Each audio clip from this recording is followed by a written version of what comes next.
औज़ुबिल्लाहि मिनश्शैतानिर्रजीम बिस्मिल्लाहिर्रहमानिर्रहीम वत्तख़ज़ू मिन दूनिल्लाहि आलिहतन लअल्लहुम युनसरून।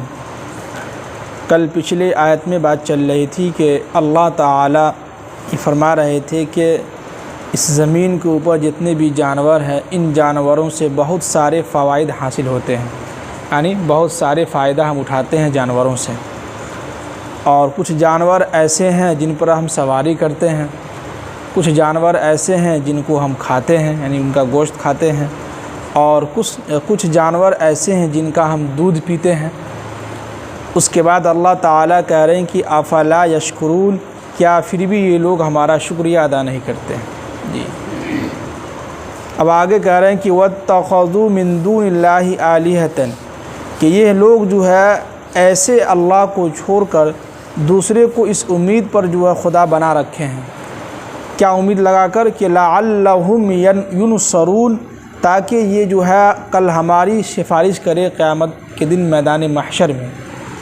यानी अल्लाह ताला ये कह रहे हैं कि ये जितने भी कुफ़ार और मुशरिकीन हैं, जितने भी लोग काफ़ी लोग हैं, ये हमको छोड़कर और दुनिया के अंदर जो ऐसे खुदा बना लिए हैं जिस पर ये उम्मीद लगाए हुए हैं कि ये फ़लाँ खुदा जो है, ये फ़लाँ जो है कल क़यामत के दिन जो हमारी सिफारिश करेंगे। क्या सिफारिश करेंगे कि इनको बख्श के जो है जन्नत के अंदर डाल दीजिए। तो कुरान आगे कह रहा है कि ला यस्ततीऊन नस्रहुम, कि ए नबी सल्लल्लाहु अलैहि वसल्लम आप उनसे कह दीजिए कि कल क़यामत के दिन ये जितने भी जिनको तुम दुनिया के अंदर खुदा बना रखे हो, ये तुम्हारी मदद हरगिज़ नहीं कर सकते। इसके अंदर उतनी ताकत ही नहीं कि तुम्हारी मदद कर सके। हालांकि क्या होगा कि वहुम लहुम जुंदुम मुहज़रून, हालांकि ये होगा कल क़यामत के दिन जितने भी खुदा है जिसको तुमने दुनिया के अंदर बना रखा था, पत्थर है, दरख्त वगैरह है, जो मिला यहाँ बना लिए, वो सारे के सारे लश्कर बना के तुम्हारे ऊपर चढ़ाई करेंगे कि या अल्लाह, ये जो है इसने जो है हमारी इबादत करता, हमने नहीं कहा था कि तुम मेरी इबादत करो। तो वो भी जो है इसके ख़िलाफ़ जंग कर देंगे, इनकार कर देगा कि हमने इससे नहीं कहा था कि ये हमारी इबादत करे। तो पता ये चला कि कल क़यामत के दिन ये जितने भी लोग कुफ़ार मुशरिकीन जो खुदा बनाए हुए थे 360 बुत को, ये सारे के सारे के अंदर किसी के अंदर उतनी ताकत नहीं है कि अल्लाह के सामने सिफारिश करके कि इनको जो है बख्शवा के जो है जन्नत के अंदर दाखिल कर दे। तो ये लोग इस उम्मीद में जो है अल्लाह को छोड़कर जो है दूसरे खुदाओं को, झूठे खुदाओं को माबूद बनाए हुए थे, उसकी तरफ इशारा था। अब आगे देखिए कि सूरह यासीन शरीफ में जो है पूरे शुरू से लेकर आखिर तक अल्लाह ताला जो है अपने नबी के ज़रिए से और अल्लाह के नबी सल्लल्लाहु अलैहि वसल्लम जो है कुफ़ार मुशरिकीन के सामने बातें रख रहे थे, अल्लाह की तारीफ़ कर रहे थे, जो है दुनिया का जो निज़ाम कौन चलाता है, सारी चीज़ें अल्लाह ने बयान कर दिया। अब अल्लाह ताला कह रहे हैं कि फ़ला यहज़ुनका क़ौलुहुम, कि ए नबी सल्लल्लाहु अलैहि वसल्लम इन लोगों की बातों की वजह से आप गमगीन न हो। क्या मतलब कि जब इन लोगों के सामने कुरान और हदीस की बात होती थी, कुरान की बात होती थी, तो ये सारे लोग जो कहते थे कि नबी जो है झूठा है, जादूगर है, शायर है, अपने तरफ से मन घड़त कहानी सुनाते रहता है। तो ये अल्फाज सुन के अल्लाह के नबी को बहुत तकलीफ़ होती थी। जैसे अगर हम लोग कुछ अच्छा काम करना चाहें मोहल्ले में, इलाके में, जिसमें सबकी भलाई हो, यानी कि अच्छी बातें बतला रहा हो, लोगों के सामने अच्छी अच्छी बातें कह रहा हो, उसको सीधे रास्ते की तरफ ला रहा हो, तो कुछ लोग ऐसे हैं जो उनका पाँव पकड़ के खींचेंगे, टांग पकड़ के खींचेंगे और उनकी बुराई करेंगे। अरे ये अपने लिए कर रहा, पैसा कमाने के लिए कर रहा, अरे इसको पैसा कहीं से मिल रहा होगा, हाँ ना। 10 तरह की बातें लोग जगह जगह पे करेंगे। ये फ़लाँ तो ऐसे, फ़लाँ तो ऐसे करता है, वैसे करता है, वो अपनी वाहवाही के लिए कर रहा है, पैसा कमाने के लिए कर रहा है। लेकिन ये नहीं देख रहा है कि इससे तमाम बस्ती वालों को फ़ायदा हो रहा है कि नहीं फ़ायदा। कोई भी काम हो तो इसमें ये दिखाया था। लेकिन अल्लाह के नबी सल्लल्लाहु अलैहि वसल्लम को ये कहा जा रहा है कि जितने भी सारे लोग जो आपको ये बातें बोल रहे हैं कि आप जो हैं जादूगर हैं, साहिर हैं, आपको अल्लाह ने कैसे नबी बना दिया, आप तो गरीब हैं, ये सारी चीज़ें हैं। तो लोगों की बातों को सुन के आप घबराइए नहीं, आप टेंशन मत लीजिए। क्या है, टेंशन नहीं लेना है, आपको घबराना नहीं है। तो यहाँ पर तो अल्लाह के नबी सल्लल्लाहु अलैहि वसल्लम से कह रहे हैं तो यहाँ पर हम लोगों से भी एक समझिए कि हम लोगों को भी एक पैगाम मिलता है कि दुनिया के अंदर अगर आप नेक काम करने जा रहे हैं या आप नेक काम करना चाहते हैं, या आप समझिए कि मान लीजिए कि मस्जिद के अंदर कोई चीज़ कर रहे हैं या अज़ान दे रहे हैं या मस्जिद की सफाई कर रहे हैं, तो इसमें आप इस नीयत से कीजिए कि हम इसका बदला अल्लाह से लेंगे। किससे लेंगे? अल्लाह से लेंगे। ये नीयत अगर होगी तो कल क़यामत के दिन आपका गर्दन जो है सबसे ऊंचा होगा। अगर इस नीयत से कर रहे हैं कि लोग हमारी वाहवाही करें, तारीफ़ करें कि फ़लाँ हाँ बहुत अच्छा इंसान अज़ान देता है, सफाई करता है, तो ये लोगों की तारीफ़ की वजह से अगर आप कर रहे हैं तो दुनिया में ही इसका बदला मिलेगा। लोग आपकी तारीफ़ करेंगे, ठीक है चलो कोई बात नहीं है।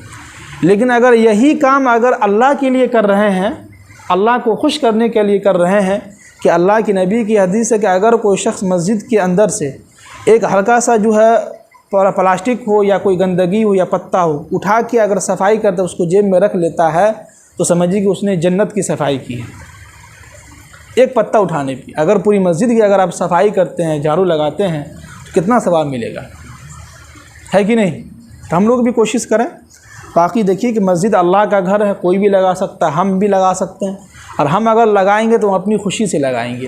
और इसका सवाब, इसका बदला हम किससे लेंगे? अल्लाह से लेंगे। हम जो है लोगों की तारीफ़ सुनने के लिए मोहताज न हो। कोई भी हो, जो लोग भी सुन रहे हैं उनसे भी कहते हैं कि कोई भी नेक काम करें तो कोशिश ये करें कि इसका बदला हम अल्लाह से लेंगे। ये जो काम कर रहे हैं किसके लिए कर रहे हैं? अल्लाह के लिए कर रहे हैं, तब अल्लाह ताला आपको सवाब देगा। नहीं, अगर लोगों को खुश करने के लिए कर रहे हैं तो लोग कुछ दिन के लिए आपकी तारीफ़ करेंगे, बाद में वही लोग जो आपकी तारीफ़ करते थे वही लोग आपको जो है गाली देंगे, बुरा भला कहेंगे, आपको खींचने के पीछे लगे लगेंगे। तो इसलिए अल्लाह के नबी सल्लल्लाहु अलैहि वसल्लम से कह रहे हैं कि आपको लोगों की बात सुन के घबराना नहीं है, टेंशन नहीं लेना, आप अपना काम करते रहिए। अब आगे कह रहे हैं कि इन्ना नाअलमु, बेशक यकीन जानो, हम बिल्कुल जानते हैं कि मा युसिर्रून, ये लोग क्या छुपाते हैं, और वमा युअलिनून, और क्या ये लोग ज़ाहिर करते हैं। यानी ये लोग कौन सी बातें जो अपने दिल में छुपा लेते हैं, और कौन सी बातें जो आपको आपके मुंह पे कह देते हैं। कुछ बातें होते हैं लोग उसके सामने नहीं करते हैं, पीछे में जाके उसकी बुराई करते रहते हैं। कुछ लोग होते हैं ऐसे जो मुंह पे बोल देते हैं। तो कुरान उसकी तरफ कह रहे हैं कि अल्लाह के नबी सल्लल्लाहु अलैहि वसल्लम आप घबराइए नहीं, हमको सब मालूम है कि कौन शख्स जो है आपके पीछे जो बुराई करता है उसके दिल के अंदर क्या छुपा हुआ है, वो किस नीयत से कह रहा है, किस नीयत से आपकी इस्लाह कर रहा है, आपको जो है सीधे रास्ते की तरफ ला रहा है, ये हमको खूब मालूम है। और आगे कुरान कह रहा है कि वमा युअलिनून, और हमें ये भी मालूम है कि वो क्या चीज़ ज़ाहिर कर रहा है, लोगों को दिखला रहा है, ये सब अल्लाह को मालूम है। अब आगे अल्लाह ताला देखिए कि इंसान के बारे में कह रहा है, यानी कि पीछे जो है जानवर के बारे में कह रहा था, ज़मीन व आसमान के ताल्लुक़ से बातें हो रही थी। अब अल्लाह ताला इंसान के बारे में कह रहे हैं कि अवलम यरल इंसानु, ए नबी सल्लल्लाहु अलैहि वसल्लम, ये क्या ये सारे लोग, ये जितने भी इंसान हैं, ये नहीं देखते हैं कि अन्ना खलक़नाहु मिन नुतफ़तिन, हमने उसको एक पानी के कतरा से, मनी के कतरा से, एक नुतफ़ा से उसको बनाया है, पैदा किया है। देखिए कितनी बात गहर, बहुत अहम बात क्या अल्लाह ताला कह रहे हैं। एक मनी का कतरा जो है अगर ज़मीन पर गिर जाए, आपके कुर्ता पे लग जाए, तो आपका कुर्ता जो है नापाक हो जाएगा।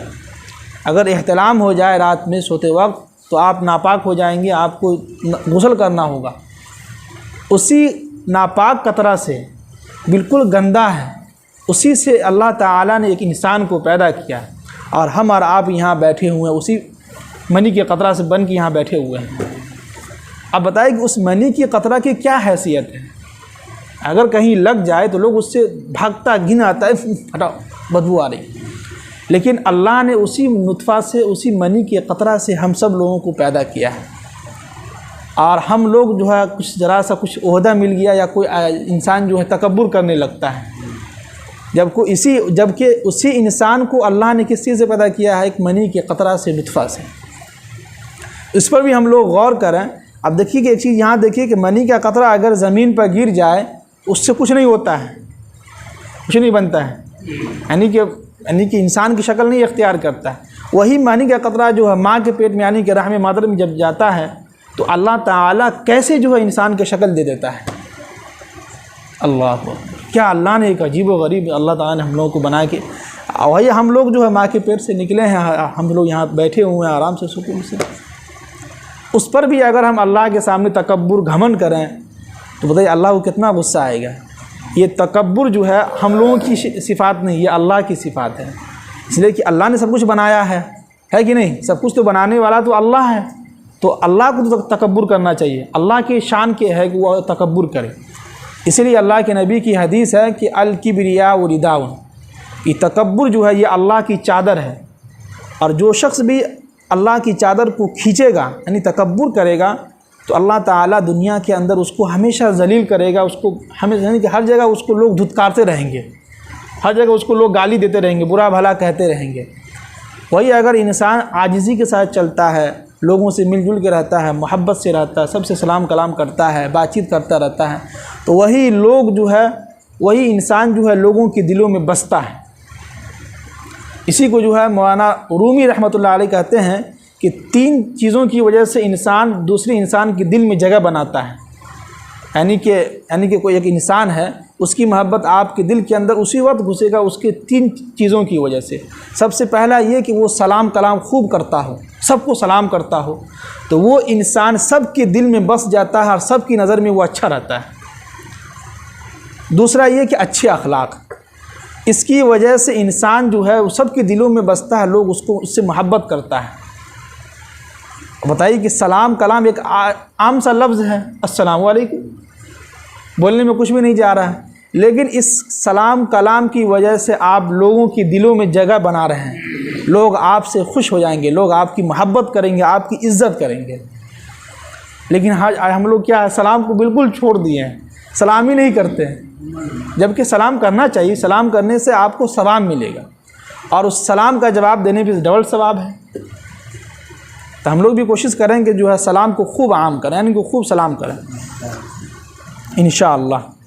अब आगे कह रहे हैं कि फ़इज़ा हुआ ख़सीमुम मुबीन, कि हमने इंसान को जो है एक नुतफ़ा से पैदा किया है, और फ़इज़ा हुआ ख़सीमुम मुबीन, तो वो अचानक जो है खुल्लम खुल्ला जो है समझिए कि आपस में मारपीट करने लगा, झगड़ा करने लगा। क्या मतलब कि जब वो हमने उसको एक नुतफ़ा से मनी के कतरा से पैदा किया, पैदा करने के बाद बच्चा रहा, फिर जवान हुआ, और जैसे ही अक़ल आ गई तो उसने जो हमारे ख़िलाफ़ जो है हमारी ही नाफरमानी करने लगा। अरे अल्लाह कौन होता है, देखें जब वक्त मिलेगा तो इंशाअल्लाह नमाज़ अदा कर लेंगे, वक्त मिलेगा अभी जवानी है, फिर जो बुढ़ापे आएगा तो उसमें जो है नमाज की पाबंदी कर लेंगे। तो ये इंसान जो है अल्लाह के ख़िलाफ़ जो है झगड़ा करते रहता है। जैसे कि ये हमारे ये फ़िरोज़ साहब है, अज़ान हो रही थी, बुरा नहीं मानिएगा, अज़ान हो रही थी, ये जो ठक ठक कर रहे थे, समझिए कि पूरी आवाज़ मैक में गई होगी। अगर यही ठक ठक अगर कोई गैर मज़ाहिब करता था, हमको कितना गुस्सा आता, उसको मारपीट करने लगते। तो इससे क्या पता चला हम लोग खुद इस्लाम के दुश्मन बन गए हैं, जबकि वो सुने भी हैं, खटखट कर रहे थे। जबकि आप ईमान वाले भाई हैं, आपका घर मस्जिद से लगा हुआ है, 2 मिनट के लिए काम बंद कर देते, लेकिन वो ठक ठक कर रहे हैं, पूरी आवाज़ मैक में जा रही, सब लोग सुनेंगे। ये अच्छी बात नहीं है, नहीं कुछ कर रहे थे वो, खैर चलिए। लेकिन हम लोगों को बचना चाहिए, सब आदमी अपने अपनी फ़िक्र करें, हम भी अपने आप से कह रहे हैं, हम भी कोई फरिश्ते नहीं हैं, हालात में अपने आप से कह रहे हैं कि अज़ान के वक्त कम से कम काम को रोक दें। कोई अगर काम कर रहे हैं जिससे कोई तकलीफ़ हो रही है, जिससे अज़ान में कुछ खलल हो, तो हम लोग ये करें कि जो है खामोश हो जाए, काम को छोड़ 2 मिनट के लिए, उसके बाद अपना काम करते रहें। अल्लाह ताला हम सबको अमल की तौफ़ीक़ नसीब फरमाए। आमीन। सुब्हानल्लाहि व बिहम्दिही सुब्हानक अल्लाहुम्मा व बिहम्दिका व नशहदु अन ला इलाहा इल्ला अंता व नस्तगफिरुका सुब्हान रब्बी।